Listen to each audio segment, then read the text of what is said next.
Hi guys, welcome back to my channel. Myself Poonam. आज की video में हम पढ़ेंगे डायबिटीज मेलाइटस के बारे में और डायबिटीज़ के कितने प्रकार होते हैं, टाइप 1, टाइप 2, ये सब हम डिटेल में पढ़ेंगे। साइन एंड सिम्टम, उपचार।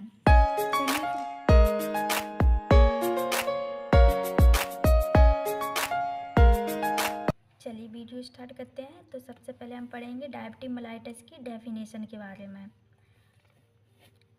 Diabetic mellitus is a group of metabolic disease and heterogenic disorder that characterized by high level of blood sugar in the blood that result from defect in insulin secretion।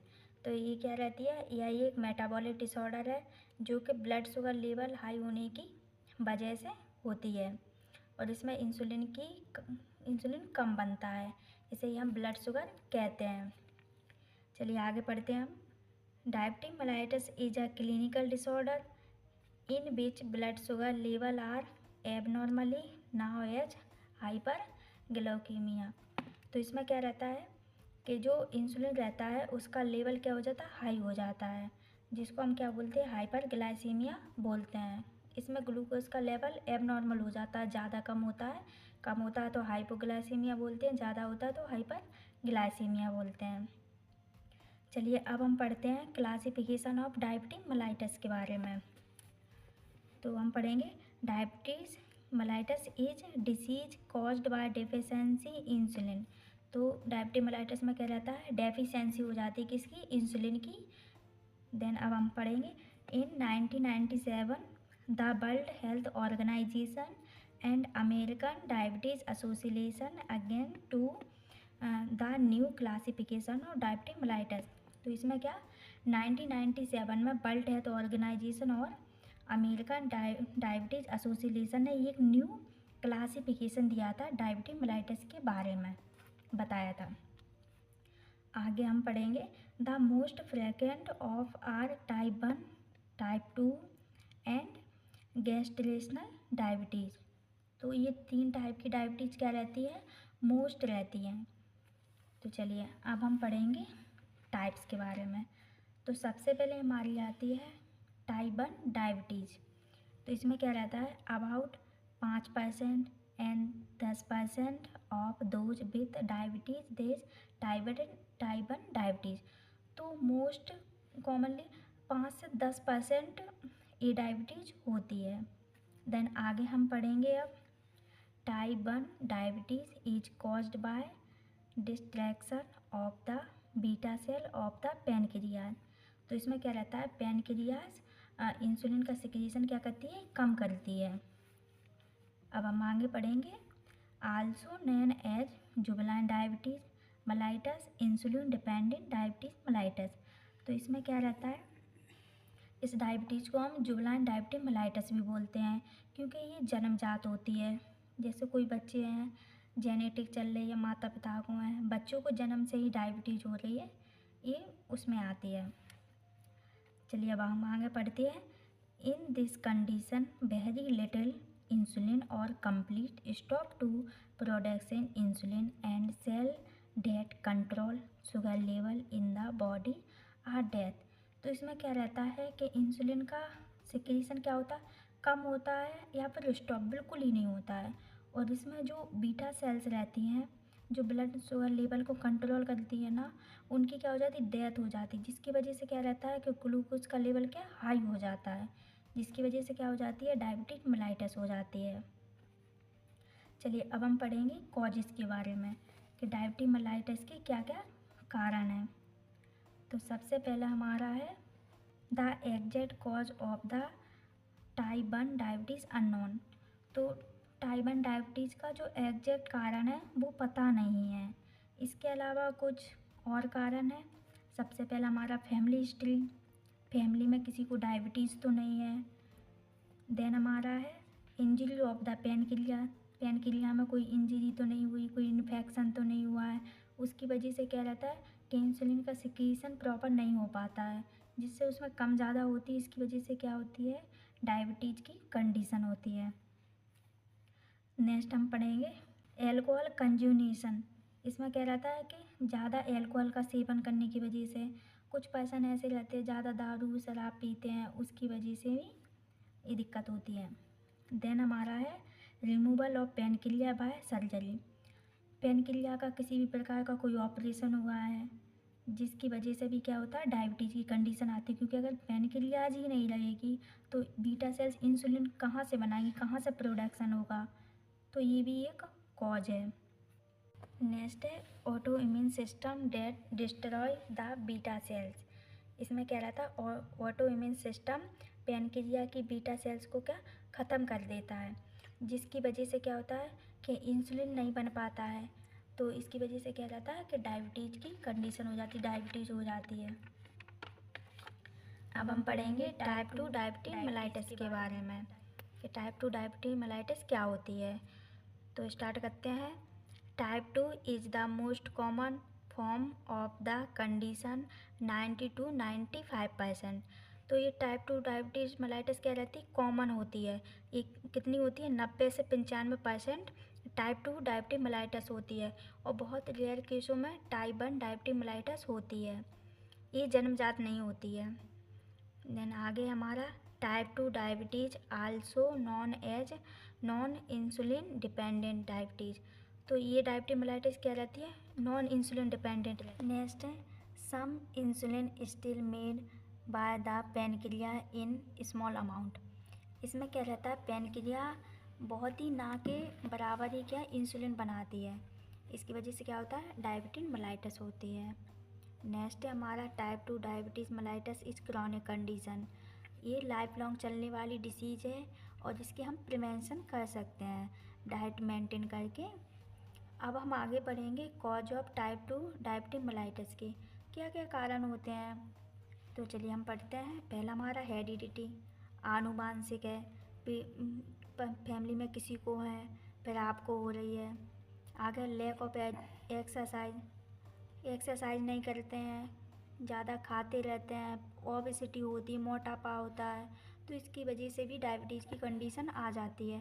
Family history of diabetes, family में किसी को पहले से diabetes है, तो ये भी एक कॉज है। नेक्स्ट है हमारा हाई फैट डाइट, ज़्यादा फैटी डाइट खा रहे हैं, एक्सरसाइज नहीं कर रहे हैं, तो उसकी वजह से भी। नेक्स्ट है हाई कोलेस्ट्रॉल लेवल और लो HDL। तो कोलेस्ट्रॉल की चीज़ें हम बहुत ज़्यादा खा रहे हैं, कोलेस्ट्रॉल बढ़ रहा है हमारी बॉडी में, तो ये भी डायबिटीज़ का कारण है। नेक्स्ट हमारा है हाई अल्कोहल इनटेक, ज़्यादा शराब पी रहे, दारू और ये सब चीज़ें खाने की वजह से भी डायबिटीज़ होती है। अब हम पढ़ेंगे थर्ड नंबर की डायबिटीज़ के बारे में। तो थर्ड नंबर की हमारी कौन है, गैस्ट्रोइंटेस्टाइनल डायबिटीज़। ये क्या होती है, this type of diabetes usually occurs during pregnancy and after the birth of the child. तो इसमें क्या होता है कि यह डायबिटीज़ कुछ महिलाओं में प्रेगनेंसी के समय होती है और बच्चे के जन्म होने के बाद क्या ये ख़त्म हो जाती है ये डायबिटीज़। आगे है the cause is unknown but is the thoughts that some hormone from the placenta increase insulin resistance in the mother cause high blood sugar level. तो इसमें क्या रहता है, इसमें इस डायबिटीज़ का कोई कारण पता नहीं है, इसका कारण अननोन है, लेकिन कहा जाता है कि प्लेसेंटा कुछ ऐसे हार्मोन्स का सिक्रीशन करता है या प्रोडक्शन करता है जिसमें क्या रहता है, शुगर लेवल बढ़ जाता है, जिसकी वजह से तो ये डायबिटीज़ होती है। नेक्स्ट हमारी फोर्थ नंबर की डायबिटीज़ है प्री डायबिटिक। इसमें क्या रहता है, is a new term of impaired fasting glucose tolerance. It is characterized by glucose level is that are high than normal। तो इसमें क्या होता है कि इसमें ग्लूकोज लेवल 126 से ज़्यादा हो जाता है, तो इसे हम प्री डायबिटीज़ बोलते हैं। और ये कौन सी फास्टिंग वाली रहती है, जब हम खाना नहीं खाते उसके पहले जो शुगर लेते हैं ना, उसका लेवल क्या रहता है, बढ़ जाता है, उसे ही हम प्री डायबिटिक बोलते हैं।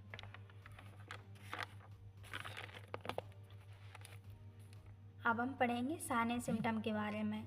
तो हम साइन एंड सिम्टम में type 1 diabetes mellitus, type 2 diabetes mellitus, दोनों के साइन एंड सिम्टम हम एक साथ में पढ़ेंगे। तो सबसे पहला हमारा पॉलीयूरिया, टॉयलेट ज़्यादा आती है, बार बार टॉयलेट को जाना पड़ता है।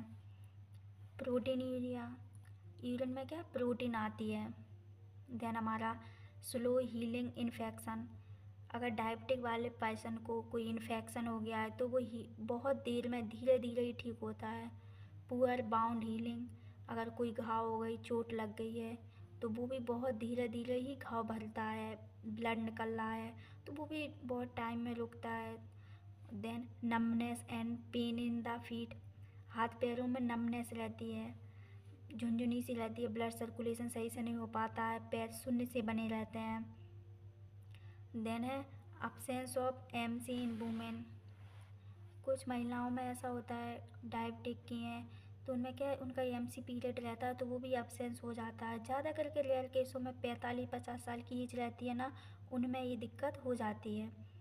देन हमारा है रैपिड ब्रीथिंग, इसमें क्या रहता है, अगर डायबिटीज़ शुगर लेवल ज़्यादा बढ़ेगा तो क्या रहेगा, पर्सन को घबराएगा तो जल्दी जल्दी सांस लेगा।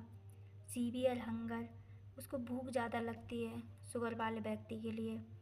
स्वीटिंग, जब शुगर लेवल ज़्यादा बढ़ेगा तो उसको ज़्यादा ज़्यादा पसीना आएगा। डबल विजन, उसको चीज़ें डबल दिखाई देंगी। वीकनेस एंड डिजीनिंग, उसको कमजोरी फीलिंग होगी और डिजीनिंग, चक्कर आएंगे।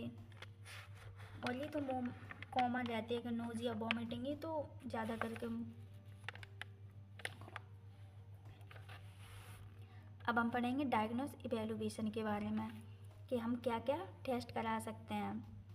तो पहला हमारा फास्टिंग ब्लड ग्लूकोज टेस्ट, खाना खाने से पहले हम क्या ग्लूकोज लेवल चेक कर सकते हैं, blood sugar check.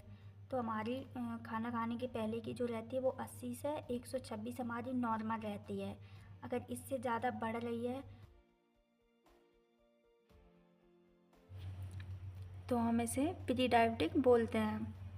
Then second है हमारा रैंडम ब्लड शुगर, इस टेस्ट को हम कभी भी करा सकते हैं और जिसमें नॉर्मल हमारा रहता है 126 से 180 तक नॉर्मल रहता है। अगर इससे ज़्यादा जा रहा है तो ये ब्लड शुगर की साइन है।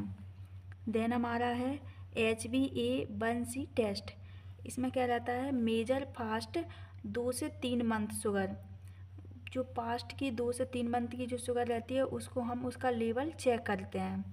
इसका नॉर्मल जो परसेंटेज रहता है वो हमारा 4 से 6% नॉर्मल रहता है, इससे ज़्यादा बढ़ेगा तो डायबिटिक। थर्ड है हमारा oral glucose tolerance test. Fourth है हमारा urine and serum ketone test, इसमें क्या रहता है कि कीटोन बढ़े हुए आते हैं जो कि कीटोन एसिडोसिस कहते हैं। इसमें क्या रहता है कि कीटोन शो होते हैं जिसकी वजह से इंसुलिन का क्या रहता है, सिक्रेशन कम होता है और डायबिटीज़ हो जाती है। अब इसके बाद हम पढ़ेंगे कॉम्प्लिकेशन के बारे में कि क्या क्या परेशानियाँ होती हैं। सबसे पहले हमारा कार्डियोवास्कुलर डिसीज, इसमें हार्ट की बीमारियाँ आती हैं, जैसे for example heart attack, heart failure, chest pain, ETC। Then second है हमारा किडनी डैमेज, इसके अंदर आती हैं kidney failure, ETC। Then next है हमारी आई डैमेज, इसमें रेटिनोपैथी होती है, ब्लाइंडनेस होती है, आंखों से कम दिखता है। शुगर की वजह से आंखों की जो नर्व रहती है उसमें क्या है, ब्लड सर्कुलेशन सही से नहीं हो पाता है, इसकी वजह से। फोर्थ है हमारा फूड डैमेज, इसमें क्या रहता है, नमनेस बनी रहती है, सुन्नपन रहता है, ब्लड सर्कुलेशन सही से नहीं हो पाता है, इसकी वजह से फूड डैमेज होता है, एम्पुटेशन भी कराना पड़ता है कई केसों में। देन हमारा ब्रेन प्रॉब्लम, ब्रेन प्रॉब्लम में हमारी ब्रेन से रिलेटेड बीमारियां आती हैं, जैसे एल्जाइमर डिसीज, ETC। ये सब क्या थी, डायबिटिक मेलाइटिस की कॉम्प्लिकेशन थी। अब हम पढ़ेंगे मेडिकल मैनेजमेंट के बारे में कि डायबिटिक पेशेंट है तो उसका क्या क्या मेडिकल मैनेजमेंट करेंगे। तो सबसे पहला हमारा है फार्माकोलॉजिकल मैनेजमेंट, तो इसमें पहला हमारा इंसुलिन थेरेपी, तो हम इसमें हीमो इंसुलिन, लेंटस, ये सब हम इसमें यूज करेंगे, रेगुलर इंसुलिन, ETC। देन हमारा है ओरल एंटी डायबिटिक ड्रग, इसमें हम टैबलेट का भी यूज करते हैं, मेट्रोफॉर्मिन टैबलेट यूज करते हैं। देन हमारा थर्ड है ट्रांसप्लांटेशन ऑफ पेनक्रिया, जब बिल्कुल इंसुलिन नहीं बनाती हैं पैनक्रिया बीटा सेल, तो हम क्या करते हैं, ट्रांसप्लांट करवा देते हैं। एक डोनर रहता है, वो दूसरे पर्सन जिसकी किडनी ख़राब हो गई, बीटा सेल नहीं बना रही हैं, तो उसमें क्या करते हैं, ट्रांसप्लांट कर देते हैं।